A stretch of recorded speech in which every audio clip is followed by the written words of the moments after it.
They say family won't turn their back on you. Mine didn't. They turned the papers. They forged my name onto $600, $1,000 for a mortgage. Then told me to pay it for my sister as if that was my duty. I didn't scream. I didn't beg. I just smiled. Because sometimes the quiet ones aren't the weakest. They're just the ones planning what comes next. Minneapolis, 3:16 p.m., a Thursday. The call came just as I was reheating leftover lentil soup. The microwave hadn't even finished humming when my phone lit up unknown caller, Liberty National Bank. At 41, I'd learned to ignore strange numbers. But something made me pick up. Maybe it was the way my name echoed flatly through the speaker. "Is this Rachel Meyer?" "Yes," I answered, reaching instinctively for a pen. Old habits. I used to take calls like this for clients, never for myself. "We're calling regarding your mortgage delinquency, $600, $1,000 outstanding. Multiple notices have gone unanswered. We're escalating collection procedures." I laughed. Not out of humor, just disbelief. There must be a mistake. I don't have a mortgage. A pause. Then papers rustling. Rachel Ann Meyer, born October 4th, 1983, this SN, ending in 2274. My knees buckled. That was me, every digit, every detail. According to our records, you're listed as primary borrower on a mortgage signed on June 12, 20. 3 years ago, my ears started ringing. That was when Lindsay, my younger sister, had mentioned buying a house she wasn't quite qualified for. Just casual dinner talk. At the time, I thought nothing of it. But now, I stood frozen in my kitchen microwave, beeping like a warning siren behind me. The numbers, the date, the dollar amount. They weren't random. They were precise, sharp, designed. I barely remember hanging up. My breath came shallow. I tore through my filing cabinet tax returns, utility bills, student loan statements, but nothing with that bank's name. Until I opened an envelope I'd never paid attention to, folded once crisp and clean. At the bottom, my signature or something pretending to be mine. Almost right, but not quite. I didn't cry, not yet. I just stood there, soup-forgotten silence swelling, and one thought ringing clear in my head. They did this to me. And if they did, they had no idea who they'd just signed a war with. I didn't sleep that night. The pale glow of my laptop screen became my companion as I scrolled through pages of mortgage fraud articles, legal advice blogs, and case studies of identity theft. But none of it prepared me for what I was about to find. At 7:30 a.m., I called the bank again. The voice on the other end was polite, robotic, like someone who'd answered too many calls like this one, as, "Meyer, how can I assist you? I need the documents for the mortgage you claim I signed." I said, trying to keep my voice steady. "The loan you say I took out." The woman on the line was businesslike. She verified my information against Social Security number, birth date, everything, and after a few moments promised to email the documents within the next 10 minutes. I sat there watching the cursor blink in the empty space of my inbox. When the email finally arrived, I opened it with hands that didn't feel like mine anymore. The PDF opened, revealing page after page of loan agreements, bank terms, and signatures. My name was at the top of every page, my birth date, my Social Security number, but the signature, it wasn't mine. It looked almost perfect. Whoever forged it knew how to mimic my handwriting just enough to fool someone who wasn't paying attention. I zoomed in, studying the curve of the OR, the sharp flick at the end of Rachel E, the sweeping M. It wasn't me.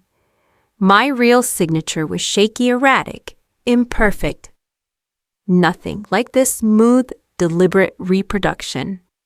I closed my laptop slowly, as if closing the door on a nightmare that was now too real to deny. My head was pounding, and I could feel the weight of betrayal pressing down on me. My fingers trembled as I clutched the edge of my desk. How could they do this, I thought? How could my own family? They knew I had good credit. They knew I was responsible. I had never said no, and now this. I stood up, the room spinning around me. My eyes landed on the pile of papers, my life. My credit, my name, all thrown into a mess of lies and manipulation. How had they gotten away with it? How long had this been happening? There was only one place to go now. The truth. And I would find it even if it meant tearing my family apart. By noon, I was sitting on the floor of my living room, surrounded by old photo albums, birthday cards, and a shoebox filled with letters Mom used to write when I was in college. I wasn't looking for legal proof anymore. I was looking for patterns, for signs that this wasn't a one-time betrayal, that maybe deep down I had always known, and I had. Growing up, I was the planner, the fixer, the one who packed extra snacks on family trips and cleaned up after Lindsay's tantrums. When she totaled her first car, they blamed the brakes. When she dropped out of college the second time, Dad said, maybe the school wasn't a good fit. But when I got promoted to senior manager at 27, Mom barely blinked. You've always been steady, Rach. Not flashy like Lindsay, but reliable. Reliable. Translation invisible. Lindsay had always been the sun around which our family revolved, and I was the scaffolding, the structure they leaned on but never looked at. 3 years ago, during a casual Sunday dinner, Lindsay had dropped her big idea. I found the perfect house. Just needs a co-signer. Mom laughed, cutting into her pot roast. Your sister's not married. Maybe Rachel could help. They said it like it was a joke. I laughed too, not knowing that months later, someone would forge my name onto a 6-figure loan. I remembered the way Dad once told me family supports each other. Don't be selfish. But it was never about support. It was about expectation. Oh, I was expected to carry the weight because I was the one who never dropped it. Until now. I flipped through a card from Lindsay, her handwriting bubbly and careless. Thanks for always being the adult in the family. Love you, no apology, no acknowledgement. Just entitlement wrapped in glitter pen. The more I looked, the more I realized. This wasn't a crack in the system. It was the system. And for the first time in my life, I felt something colder than anger. Clarity. They hadn't just signed my name on that mortgage. They'd spent years writing my role in this family, and it ended with me paying for everyone else's mistakes. Not anymore. Sunday came like it always did, quiet, deceptively normal. The group chat buzzed that morning with, "See you tonight," and a lemon pie emoji from Mom. I hadn't replied. I didn't need to. At 6:00 p.m., I pulled into their driveway in South Minneapolis, a brick bungalow with wind chimes on the porch and flower pots Mom never remembered to water. Everything looked exactly as it always had. That was the problem. Inside the house smelled of roast chicken, lemon cleaner, and denial. Rachel, Mom beamed, wiping her hands on a dish towel. Glad you made it, honey. I kissed her cheek, automatic. Lindsay was already lounging on the couch in a faux silk robe, holding a glass of red wine like she hadn't just buried me in $600,000 of debt. Dad barely looked up from the football game. Dinner's ready, Mom called. Come on, girls. The 4 of us sat at the table like nothing was broken. Lindsay talked about how annoying her contractor was. Mom asked if I met anyone's table yet. Dad refilled his plate 3 times. Finally, I set down my fork. I got a call from Liberty National Bank this week. The room stilled. Lindsay blinked. Mom paused mid-sip. Dad's fork hovered over the mashed potatoes. They say I'm the primary on a $600,000 mortgage, one I never sign. A long silence. Then Lindsay laughed high and forced. Oh, that. Come on, Rach. It's just paperwork. You've got great credit and I didn't qualify. You weren't using it. I didn't move. Mom chimed in tone too sweet. It's not a big deal, sweetheart. Your family, we all pitch in when someone needs help. That's how we raised you. I looked straight at her. You forged my signature. Dad cleared his throat, finally looking at me. Let's not blow this out of proportion. You weren't paying anything out of pocket. It's symbolic. A gesture. A gesture, I repeated. Like theft is a love language now. Lindsay rolled her eyes. God, why are you making this so dramatic? Because it is dramatic, I snapped, voice still calm. You tied my future to a house I've never seen and a lie I never consented to. And you didn't even tell me. Mom reached across the table like she could still touch the version of me who would have forgiven this. But she couldn't. That version was gone. I'll be in touch, I said, standing slowly, through my lawyer, and just like that, pushed my chair back. Walked past the kitchen that raised me and left. I didn't slam the door. I wanted them to hear how quiet it was when I stopped playing along. I didn't cry on the drive home. The streetlights flickered against the windshield as Minneapolis stretched into silence around me. My hands gripped the wheel too tightly. The car was cold, but I didn't turn on the heat. I was done being warm for people who used it against me. Back in my apartment, I poured a glass of wine, opened my laptop, and smiled. Not out of happiness, out of clarity. It was the kind of smile you wear when you finally see the battlefield and realize you're no longer the one being walked over. I searched mortgage fraud, forged signature, family. The results weren't comforting, but they were clear. I wasn't crazy yet. What my parents did wasn't just a favor. It was criminal. The next morning, I took a personal day from work. I told my boss I had something personal to resolve. She didn't ask questions. Maybe she heard something final in my voice. At 9:00 a.m., I was seated across from Gregory Callahan, a real estate attorney recommended by a colleague. His office smelled like leather and paper, a space where families get untangled. He listened quietly as I explained. I handed him the forged documents, my credit report, and a screenshot of the bank's notice. He flipped through them carefully, then looked up. Rachel, what they did qualifies as identity theft, mortgage fraud, and potentially conspiracy to defraud a lender. I nodded. What can I do? He outlined the steps. File a police report. Send the report to the bank with a dispute notice. Initiate civil proceedings to remove my name from the mortgage. If necessary, sue for damages. It won't be fast, he said, and it might permanently sever things with your family. I leaned forward. They severed it. I'm just cutting the rope clean. He smiled, not warmly, respectfully. Then let's begin. That night, as I drafted my affidavit and printed evidence, I felt the weight begin to shift. Not vanish, but move, from crushing my chest to building under my feet. This wasn't revenge. It was restoration. My parents had taken my name without permission. Now I was reclaiming it letter by letter, form by form. And I didn't raise my voice. I didn't burn bridges. I just smiled and broke the chain. The police station smelled like stale coffee and overused printer ink. I stood at the counter, clutching a file folder filled with every scrap of proof.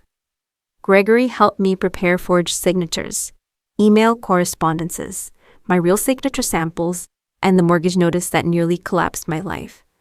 The officer skimmed the first few pages, his brow furrowed. You're saying your own parents did this? I nodded. No embellishment, no apology. He didn't press further, just stamped the report and handed me a copy. It's official now. Good luck. The words felt heavier than they sounded. That afternoon, I mailed the certified dispute letter to Liberty National Bank, attaching the police report and legal documentation. I stood at the post office counter, pen trembling slightly as I signed the last form, not from fear, but from finality, and then silence. 3 days, no word, no calls, just the quiet hum of my apartment and the knowledge that I had lit a match under the foundation of a lie that had stood for years. On the 4th day, the bank called, but not to apologize. We reviewed your dispute. The documents appeared legitimate. We see no grounds to remove you from the mortgage at this time. I felt my throat tighten. I filed a police report. My identity was stolen. We understand, the rep said dryly. But this may be a domestic dispute. You're free to seek a court injunction. Domestic dispute. They'd reduced $600,000 of theft to family drama. I hung up, staring at my phone like it had personally betrayed me. That night, I drafted an email to Gregory. Subject line, they're stonewalling me. His reply came within minutes. Then we escalated. I'll file the motion Monday morning. I stared at the screen, letting those words anchor me. This wasn't about rage anymore. I wasn't here to scream, to beg, or to prove my pain. I was building something beneath them, slow, silent, permanent. Let them think I'd disappeared. Let them believe I'd backed off. Because when the system they built finally collapsed, I wouldn't have to yell. The truth would speak louder than I ever could. And when it did, it wouldn't knock, it would break the damn door down. It happened on a Tuesday. I was folding laundry, trying to pretend that normal things still mattered, when the knock came sharp, impatient, too loud, for someone who didn't know they were losing control. I peeked through the peephole. It was my mother. Behind her, just out of focus, was Lindsay, her arms crossed, sunglasses, hiding everything except the panic vibrating off her like static. I opened the door but didn't step aside. Mom didn't wait. "We need to talk." Her voice was tight, breathless, like she'd been holding in a scream since the bank called. "You involved the police!" she hissed, stepping closer. "Rachel, you've humiliated us. Do you know what you've done to this family?" I didn't blink. "No. What you did to the family was steal my identity and tie my name to debt I never agreed to. I'm just correcting it." Lindsay let out a bitter laugh. "You're so dramatic. We were going to pay it off. Eventually." Eventually, I echoed. "With what, another one of your half-baked businesses? Or were you waiting for me to die quietly so the house could just transfer forever?" Mom flinched. "Rachel, sweetheart, don't call me that." Silence hung like a blade between us. Then Lindsay stepped forward. Her voice was quieter this time, almost real. "I'm going to lose the house." There it was, not remorse, not apology, just fear. "They're freezing my account. The bank's threatening foreclosure. I need a little help to get through this." And there it was again, that same old script just repackaged. The assumption that I'd always absorb the fallout no matter the wreckage, but that Rachel was gone. I met her gaze and said evenly, "I hope someday you understand what real help looks like. It starts with honesty. It ends with consequences." My mother's lips parted like she had something else to say, something heavy, something rehearsed. But I didn't wait. I closed the door, and this time I didn't feel guilty, not even a little. Inside, I leaned against the wall and listened to the silence, not the silence of loss, the silence of freedom. They didn't come back. No surprise visits, no long-winded voicemails, no guilt-drenched texts from distant relatives urging me to just talk it out. For the first time in my adult life, the silence wasn't a punishment. It was a choice, mine. 3 weeks later, I received a formal letter from the bank. "Pending investigation, the loan associated with your name has been frozen. All payments suspended. Legal identity fraud case acknowledged." It wasn't over, not yet, but it was a wall firmly placed between their chaos and my future. That evening, I boxed up the last of the family photos, not out of bitterness, but clarity. I didn't need constant reminders of who they pretend to be. What mattered was who I had finally allowed myself to become. A week later, I passed them all three outside my apartment building. They were standing in the cold faces, pale and tired. Lindsay looked hollowed out. My father was quieter than I had ever seen him. My mother's mouth opened when she saw me, but I didn't stop. I didn't wave. I didn't sneer. I just walked by, steady, silent, whole. Because forgiveness isn't a door I owe them. It's a door I close when I'm ready. And I had already locked it from the inside. Back upstairs, I set my keys down and looked out the window. The city below moved without them. So did I. And for the first time in years, I didn't feel like I was running away for anything. I was finally walking towards something that belonged to me. I didn't rebuild my life with fanfare. There was no big announcement and no starting over post, just quiet mornings, real choices, and the slow sacred work of becoming someone I respected. I took a pottery class not to post about, just to feel the clay fight back against my hands, then soften. I planted sunflowers on my balcony. I burned old letters without ceremony. No vengeance, No tears, just release. Sometimes people ask if I forgave them. I don't answer, because this life, this stillness, this strength isn't about them anymore. It's about the space I made when I stopped shrinking, the weight I dropped when I stopped carrying what wasn't mine. They took my name without asking, but I took it back, and this time I kept it.